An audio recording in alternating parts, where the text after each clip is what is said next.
This is not your typical love story. Picture a skeleton of a man, alone. A skeleton with bits of ragged skin and muscle and a heart that somehow won't stop beating. Captain Lance P. Sijan, ejected from his fighter jet over Laos, November 1967. 46 days and nights with no food, crawling along inch by inch, trying to pull himself home out of hell. A shattered hand, cracked in half, fingers folded back and tied down with filthy strips of what used to be this airman's flight suit. One leg busted with a double compound fracture and the bones snapped off sharp. Dragging himself along the jungle floor, the flesh rubbed off, his body scraping over the limestone and tree roots. As he passes in and out of consciousness, he tries to measure time by the length of his beard and his matted hair. Like I said, this is not your typical love story. Lance P. Sijan was unrecognizable. He was 80 pounds and close to death, but he was a million miles away from giving up. He'd been a 220-pound football player at the Air Force Academy. He was a pilot. He was a leader. He lifted others up, but he didn't tolerate fools or slackers.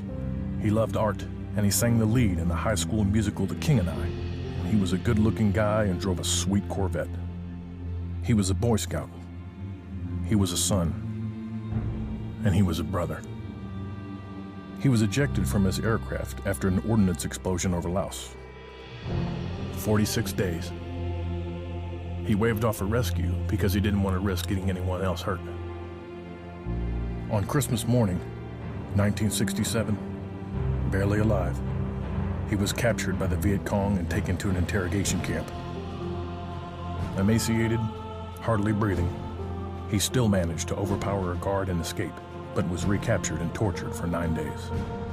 The other American prisoners could hear his screams. Sijan gave up nothing. The reason Lance had room for pain was because he made no room for hate. Make no mistake, Lance Sijan had no love in his heart for his captors. He threatened to break their necks even when he was too weak to swallow food or lift his head.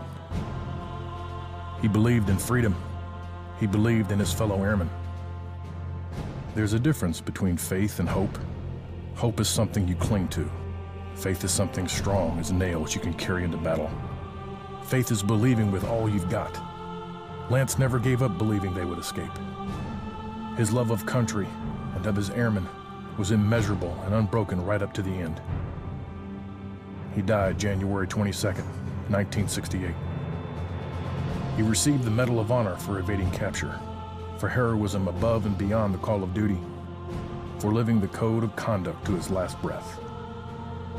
A man's character is revealed in the actions he takes when he knows no one is watching.